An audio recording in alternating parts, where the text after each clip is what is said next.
ओम नमः शिवाय।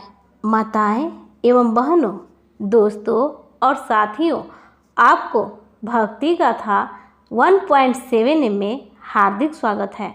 तो दोस्तों, आज हम सुनेंगे कि भादो माह में पड़ने वाली कजली तीज की व्रत कथा, जिसे करने से औरतें सदा सुहागन बनी रहती हैं और घर में सुख समृद्धि का भंडार भरा रहता है। तो आइए सुनते हैं कजली तीज की व्रत कथा। एक गांव में एक गरीब ब्राह्मण रहता था।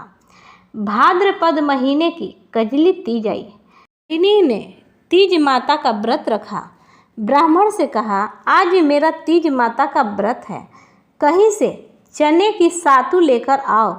ब्राह्मण बोला, सातू कहाँ से लाऊं?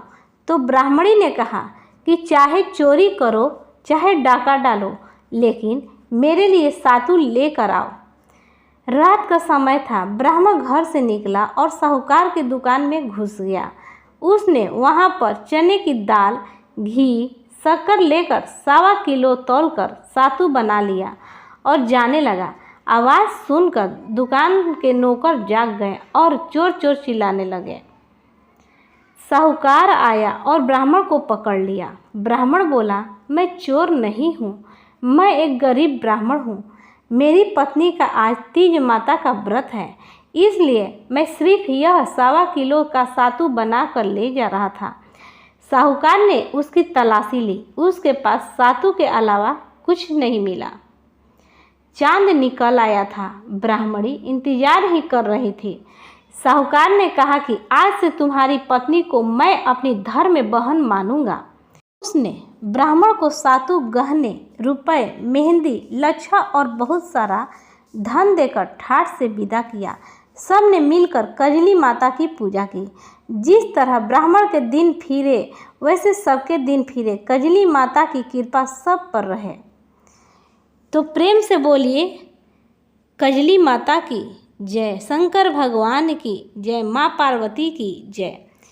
भाद्रपद माह के कृष्ण पक्ष की तृतीया तिथि को कजली तीज का व्रत रखा जाता है। इसे कजलिया तीज और सातुड़ी तीज के नाम से भी जाना जाता है। कजली तीज रक्षाबंधन के 3 दिन बाद आती है। पौराणिक कथा के अनुसार कजली तीज व्रत सबसे पहले माता पार्वती ने रखा था। सुखमय वैवाहिक जीवन के लिए यह व्रत सुहागिन महिलाओं द्वारा किया जाता है। वहीं अगर यह व्रत कुंवारी लड़कियों द्वारा किया जाता है तो उन्हें मन चाहे वर की प्राप्ति होती है।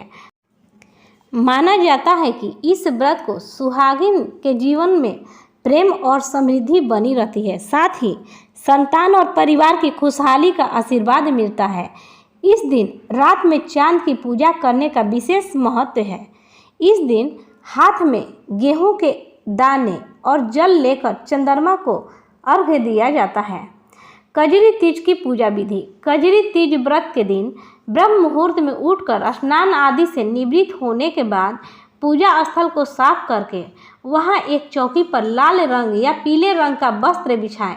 इसके बाद माता पार्वती और भगवान शिव की मूर्ति स्थापित करें।